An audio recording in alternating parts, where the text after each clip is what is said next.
O Ação Nacional está de volta e no programa de hoje estamos falando sobre as bruscas mudanças climáticas que estamos enfrentando em nosso país. E aqui conosco estão os especialistas em mudanças climáticas, Hilton Silveira Pinto e a gerente técnica do Consórcio Intermunicipal das Bacias dos Rios Piracicaba, Capivari e Jundiaí, Andréa Borges. O e-mail para você participar é o açãonacional@rs21.com.br ou através do nosso facebook.com/Ação Nacional. Bem, nós vamos ver de perto como está o interior de São Paulo, que está vivendo os efeitos dessa seca que assola a região e afeta diretamente o cotidiano das pessoas. Em diversas regiões de São Paulo, os efeitos da seca causam transtornos à população. Importantes rios e reservatórios do estado estão com níveis abaixo do normal. Hoje, com os rios muito baixos, mortalidade de peixes, porque diminui o oxigênio dissolvido dos rios, então causa diversos problemas. O esgoto que ainda a gente tem sendo jogado na bacia, ele não fica diluído por causa que não tem chuvas, então a gente sente mau cheiro, teve um custo muito mais elevado o tratamento de água, porque você tem que captar uma água que é quase que um esgoto, então você tem muito mais dinheiro a investir para se tratar essa água. O maior afluente do Tietê, o rio Piracicaba, abastece cidades da região de Campinas. Com a falta de chuvas, o nível da água diminuiu muito e a qualidade também ficou comprometida. Os serviços de água dos municípios, eles acabam tendo que colocar mais dinheiro, mais produtos químicos para potabilizar essa água para ser distribuída. Então, o consumidor final, ele não sente esse problema da qualidade, mas os serviços de água enfrentam bastante. Além da população que sofre com os efeitos da seca, a natureza também é prejudicada. E a gente vê que tem alguns reflorestamentos nossos que a gente teve muita mortalidade de mudas, né? Que por mais que tivesse seco, ainda a gente tem uma precipitação que a muda consegue atravessar esse período. Porém, a gente viu que a seca está tão grande que teve um período de chuvas, né, que era para ter tido e não teve, chuvas abundantes. Então a gente sentiu muito, então nessa parte florestal sente bastante, a parte dos peixes demais também. Segundo registros históricos, esta é a seca mais severa nos últimos 90 anos. E para que a situação se regularize, é necessário chover mais de 100 milímetros por dia. 100 milímetros é aquela chuva que alaga as cidades, que causa bastante problemas, né? A gente vê em algumas épocas do ano, principalmente de verão. Mas é esse tipo de chuva que deveria ocorrer todo dia durante 3 meses. E a gente sabe que isso é quase impossível de acontecer. Segundo Guilherme, a esperança é de que comece a chover após o período de estiagem. Enquanto isso, é necessário que todos os setores reduzam o consumo em cerca de 50%. A tendência é cada vez menos, né? Porque você não tem chuvas que recarregam o lençol freático, os reservatórios, então você tem cada vez mais problemas de captação de água. A gente espera que durante o próximo período chuvoso, que vai se iniciar aí a partir de outubro, as chuvas voltem, só que elas têm que voltar com muito mais intensidade para a gente tirar, vamos falar assim, esse atraso que ficou. Bem, Andréa, o que a gente viu nesse VT, nessa matéria, o Rio Piracicaba é um exemplo do que estamos vivendo aqui no estado de São Paulo, né? Essa situação que ele se encontra. Exatamente. A gente está com um problema sério, né, da estiagem.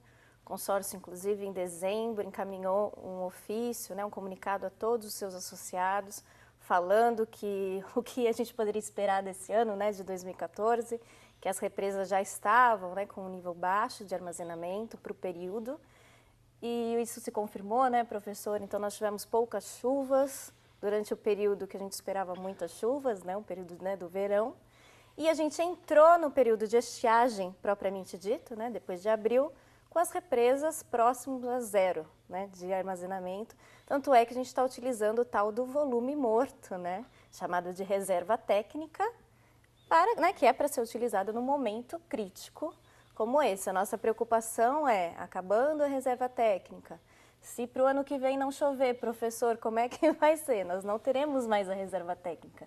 Então fica aí a nossa preocupação, por isso que o consórcio, desde o princípio, recomendou, né, uma redução do consumo de água, seja por racionamento, seja através de uma sensibilização, né, forte para a população. população precisa se sentir, né, envolvida nesse processo. Hoje, a gente tem um consumo de água muito grande aqui, por exemplo, né, na nossa bacia do Piracicaba, Capivari, Jundiaí. Em média, a gente tem mais de 200, né, o consumo médio maior de 200 litros por habitante dia, quando a ONU recomenda em torno de 100, 110. Então, a gente tem muito que mudar. Então, não é um absurdo falar que para reduzir 50% o consumo de água, a gente pode fazer isso.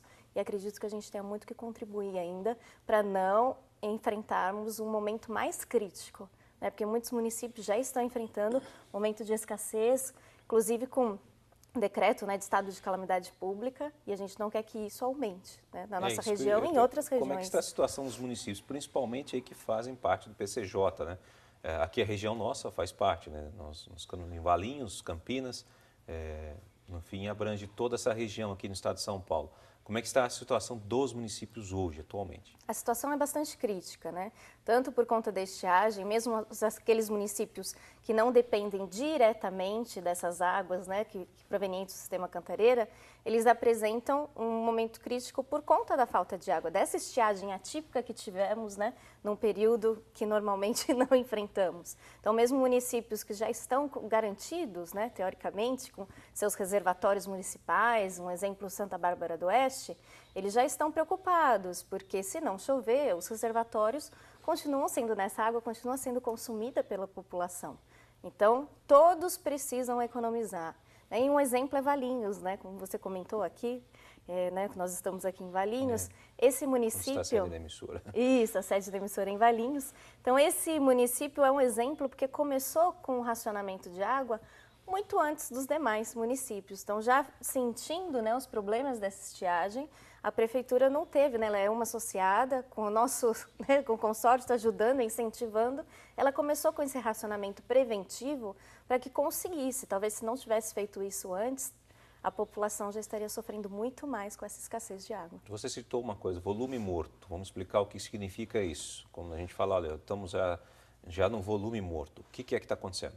Então, nós temos lá os nossos reservatórios e esses reservatórios são interligados por túneis, né? E desses túneis, a água é bombeada depois para a Grande São Paulo. Então, normalmente a gente escuta muito, né, na TV, só que o sistema Cantareira abastece a Grande São Paulo, mas não, ela também abastece aqui a nossa região. Essa água do volume morto é toda aquela água que fica abaixo desse limite, né, de túnel, que vai por gravidade, dessas tubulações. Então, o que o governo teve que fazer? Colocar bombas para conseguir captar essa água que estava abaixo das tubulações para levar para a Grande São Paulo. A água que vem para a nossa região já é desse chamado volume morto, que são as descargas de fundo. Então, nós já recebemos essa água, até teve um questionamento da qualidade dessa água. A gente sabe que, como todos os rios, né, vai diminuindo a quantidade de água no rio, você vai concentrando cada vez mais a carga de poluentes. Então, não mudou. Lodo, fala. Lodo, é isso? Eu sou o esgoto. Então, os municípios jogam seus esgotos, né? Ainda temos muitos municípios, por mais que a gente tenha um esforço grande, né, para essa redução aí de esgoto lançado diretamente nos rios, a gente sabe que ainda existe. E como a carga de esgoto é a mesma e a quantidade de água diminuiu, então você tem uma concentração dessa poluição no rio, tanto é que muitos municípios já estão tratando o esgoto praticamente para conseguir, né, levar água para a população. O sistema Cantareira, desculpa até, mas o sistema Cantareira é responsável por quantos por cento aí da população praticamente do estado de São Paulo? Olha, ele abastece diretamente 9 milhões na Grande São Paulo. A nossa região aqui da Bacia PCJ, nós temos 5 milhões. Não são esses 5 milhões que são diretamente atendidos, né? Estima-se em torno de uns 3 milhões, 2,5 de pessoas atendidas. Então, passa, né, supera os 10 milhões de habitantes abastecidos diretamente pelo sistema Cantareira. Bom, o Ministério Público Federal recomendou aqui o racionamento de água em São Paulo. Inclusive, hoje está tendo umas medidas aí mais enérgicas em relação a isso. Demorou muito tempo a chegar a isso, para que se tomasse uma atitude, que o governo realmente chegasse a esse consenso. Bom, gente, parou, né? A situação está crítica realmente. Você disse uma coisa que é muito importante, que parece que a partir do ano que vem, mesmo que chova um volume, a gente estava conversando isso em off, gente, só para vocês entenderem, mesmo que chova uma quantidade enorme de água, o sistema ainda pode ser comprometido, é isso? Porque hoje o sistema é operado, né, ele já está no negativo. Então, pensa na nossa conta do banco. Se a gente gasta demais, a gente entra no negativo e está correndo juros aí, né? Então, qual é o problema? Muitas parcelas do Cantareira já estão totalmente vazias. Quando chove, aquela primeira chuvinha, né, professora, aquela terra que está totalmente ressecada, ela acaba atuando como uma esponja. Então, até você começar a ter um armazenamento desse sistema, demora. Então, se a gente está lá no negativo, choveu, a gente pode recuperar o que está no negativo. Mas para chegar nos índices normais, né, de abastecimento desses reservatórios, precisa de muita chuva. Principalmente considerando que o volume morto está sendo usado. Ele tem que ser reposto também, além do solo, volume morto, para daí entrar no acúmulo de água útil. Vocês têm mais ou menos a ideia de quanto precisaria chover hoje, dizendo assim, para que a gente pudesse chegar a pelo menos num patamar viável de consumo? Existem alguns estudos, até do próprio consórcio, tem alguns técnicos, né, que estão fazendo, porque depende muito, né, de que estimativas, né, são feitas. Se você usa a média histórica de chuvas, hoje a gente está com abaixo da média, né? Muito abaixo da média, então depende muito dessas estimativas. Então, para ter uma recuperação razoável do sistema Cantareira, precisaria chover em torno de 1.000 milímetros, né, nesses próximos 3 meses. Isso é muita chuva, né? Não é possível, não há absolutamente condição para isso. É quase um dilúvio. É isso que eu queria entender. Quando a gente fala 1.000 milímetros, professor, mais ou menos, o que é isso? Qual é uma dimensão para a gente poder entender? Equiparar. 1.000 milímetros. É equivalente a um ano de chuva, equivalente a vários meses? É o total de chuvas aqui em Campinas, comparando, somadas as chuvas de novembro, dezembro, janeiro, fevereiro e um pouquinho de março. Ou seja, na época das chuvas nossas... Período normal, né? Período normal, a média. Chuvas intensas, média, né? Chega assim, chover 3 dias. Seria seguidos. equivalente quase a 4 meses a mais, para você completar os 1.000 milímetros. Quer dizer, a situação é gravíssima. Mais do que a gente poderia imaginar. E se mesmo que a gente tenha, por exemplo, se a gente entrasse agora num período de chuvas, né, voltasse ao normal, vamos dizer, saísse seca, voltasse a chover como chove agora em setembro, né, como chove em outubro, nesse período mais aí de época que começa as chuvas e final do ano. Se chover normalmente o que chove todos os anos, não vai ser suficiente para repor essa água perdida. Não. Absolutamente. Por isso que a gente precisa continuar, né, trabalhando com a população. Então, não é qualquer chuvinha, as pessoas sempre perguntam, já choveu um pouquinho, já deu para recuperar? Né? Não choveu nem 5 até um final de semana. Então, é isso que a gente precisa passar para a população, precisa chover muito para recuperar. Então, a gente precisa continuar fazendo a nossa parte. E não só nesse ano, mas ano que vem também, teremos que racionar, né, usar de forma racional, não precisa ser com racionamento mesmo, falta de água na torneira, mas todos nas suas casas podem fazer um uso mais racional dessa água para garantir que esse sistema consiga se recuperar, né, e que nos próximos anos a gente tenha uma situação melhor aí de abastecimento. Bom, próximos 4 ou 5 anos, na média, né? Bom, esse é um assunto que nós vamos falar agora no próximo bloco. Você continua ligado aqui no Programação Nacional, que está falando hoje sobre mudanças climáticas. Vamos para um rápido intervalo e voltamos já.